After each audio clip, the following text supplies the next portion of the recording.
This is a national emergency. Detonator charged. Why would we go to the middle of nowhere for who knows how long? Why? Why?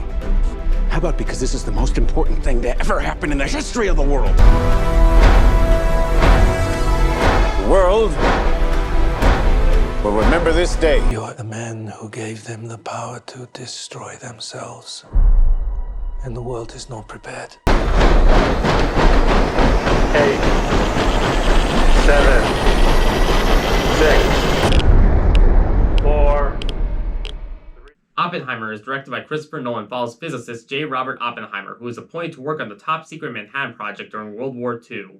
Oppenheimer and a team of scientists' work comes to fruition on July 16, 1945, as they witness the world's first nuclear explosion, forever changing the course of history. I've always been a big fan of Christopher Nolan, which, as a film fan, shouldn't be a surprise. Not only is he one of my favorite filmmakers working today, but I've come to really respect the way he makes films in terms of storytelling, sound design, practical effects. This man is at a point where he can make whatever film he wants with any budget he needs, just because of how big his name has become. Aside from Across the Spider-Verse, this was easily my most anticipated film of 2023, and Across the Spider-Verse was my most anticipated film of all time. So if I'm putting this in a close second place, that's really saying something.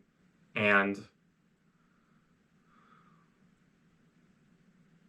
I don't know what to say, where to begin, how to express the feelings of what I just witnessed, how to put my thoughts on this gripping magnum opus into words. Oppenheimer shook me, floored me, disturbed me, and left me speechless in a way no other film has before.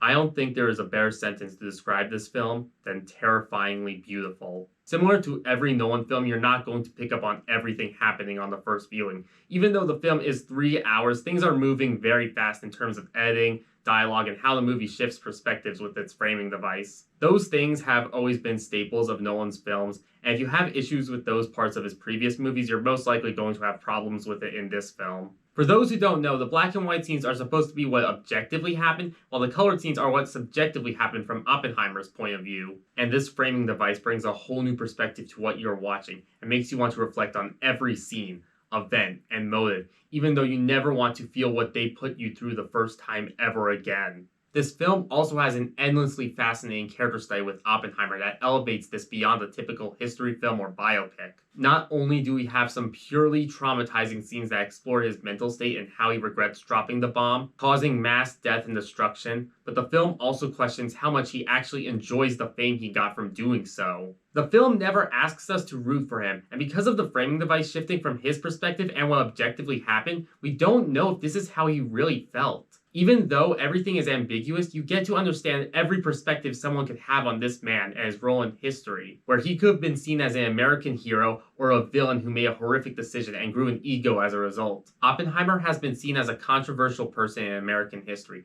and this film gets that, and never definitively chooses either side of those arguments. I really have no words. This study is truly astounding. And it's going to have people coming back to this film to pick up on any subtle details laid out that paint Oppenheimer in a different light. Nolan has gone on record to say no CGI shots were used in this film. If that's true, we've reached a new benchmark in visual effects technology. The film is visually striking in every regard, but at the same time it manages to turn its stunning achievements in visual effects into something purely horrifying that you can't look away from. When we finally got to the bomb testing scenes, I was legitimately shaking. This film didn't have a single action sequence or jump scare, and yet it managed to be one of the most intense films I've ever seen, to the point where it could be considered a thriller of epic proportions. Ludwig Göransson's score for the film is enchanting and haunting all at once. He pretty much has the best original score win in the bag for this year. He's outdone himself. The cinematography is also some of the best put to film. Hote van Hoytema never misses. When he's working on the cinematography for a film, you know it's going to be one of the most immersive, beautiful looking films you've ever seen.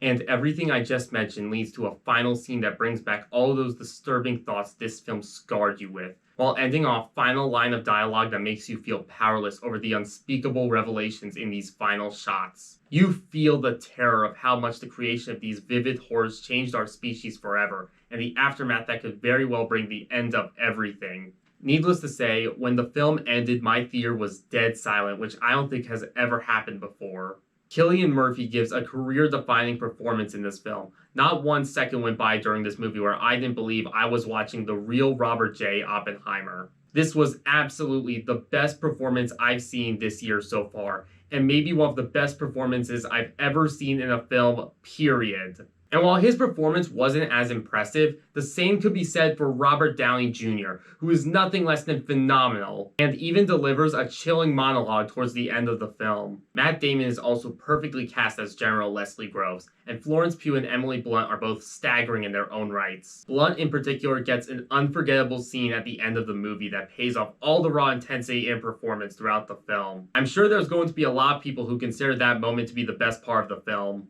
And even though he didn't have too many scenes, Tom Conti is unbelievably great as Einstein. The cast Nolan assembled for this film is incredible. Other than these actors, he was also able to get Rami Malek, Kenneth Branagh, Josh Peck, David Dasmalchian, Devin Bosnick, Alex Wolff, and that's not even half the cast of this film. Most of these people only show up for one scene and get a couple of lines. Oppenheimer is a masterful achievement that will rock audiences to their core unlike any other film out there, thanks to its horrifying depictions of humanity creating unfathomable levels of destruction, haunting character studies, staggering visual effects, and unbelievable performances that will leave jaws dead on the floor. This movie not only lived up to my expectations, but surpassed them in ways I couldn't have dreamed of. It's going to take some time for me to process just how this movie impacted me, both as a filmmaking accomplishment and an experience. For now, I have no problem saying this might be Nolan's best film, and something everyone should see before the year ends.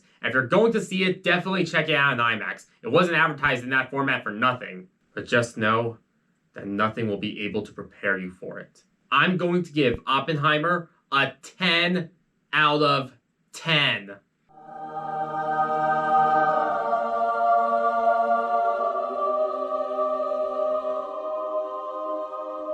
So those are my thoughts on Oppenheimer. Feel free to leave your thoughts on the film in the comments below. Thanks for watching. In typical Barbenheimer fashion, I do have a review of Barbie coming up, so you're definitely not going to want to miss that. So if you like this review and you want to see more, be sure to subscribe to the channel. That really helps me out. Like the video, and remember to ring that notification bell to be notified for any upcoming reviews.